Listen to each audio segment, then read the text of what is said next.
Now, incidentally, if you break a valve stem, you slice it, you got a leak, you can't fix it, this is the time to fix it.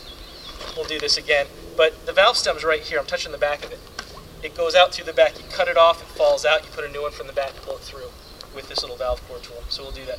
But so projectile there, so that's where I put my wick.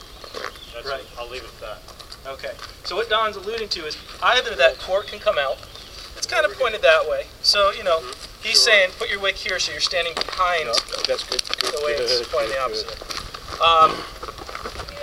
If you do this, this is a rubber valve stem, and there's a little brass fitting, and it's just kind of extruded or molded into it. That brass fitting can also come out.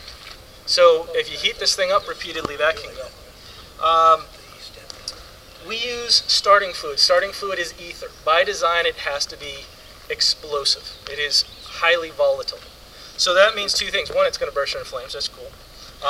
What we're trying to do is impart a large, very fast pressure build inside the tire to seat that bead instead of using compressed air.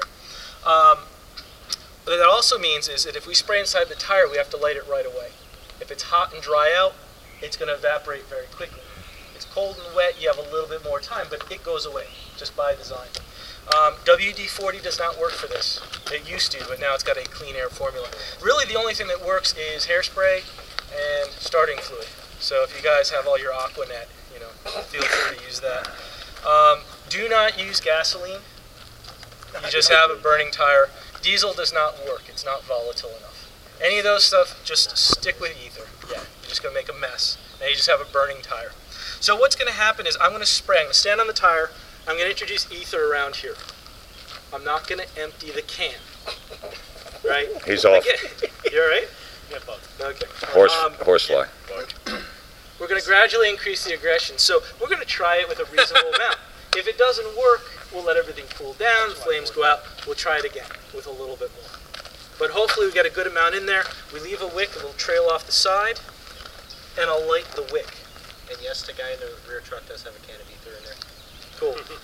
So, And a barbecue what's going to lighter. happen is one of two things. There's going to be a pop, the bead's going to go on, and we're good to go. Or it's going to sit there and do nothing. If nothing's happening, I'm going to, or Don's going to, kick the tire. Not inside, we're not playing a game here. What we're doing when we kick the sidewall is what?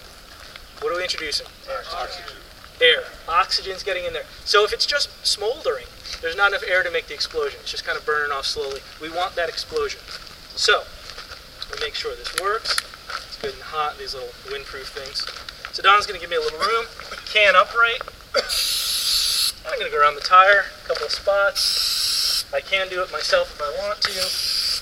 And I'm going to do the last one over here. And I'm going to come down here, and I'm going to light it. Nothing happened. So we introduced enough air. Holy crap. To get that explosion, put the frames out. Oh my God, I'm on fire. All right. See the tire sucking back in? So it heated up. Now it's cooling down. It's contracting.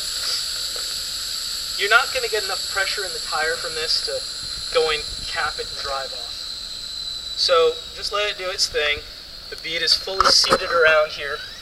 Now we put the valve core back in. Now we can fill it up. Off we go. We can do this on the truck. If we're winching, we pull that bead off. You have to get the truck, the weight off the tire. So you're going to bring the high lift jack out. You're going to lift that wheel up. Once the wheel's off the ground, you go through, clean it, fill it with ether, light it, kick it if you need to. You just fill it up on the truck. Don't even take it off the vehicle. Obviously, be mindful of extra fuel tanks, leaks, use your head, but it will work just as easily on the vehicle as off. Cool? So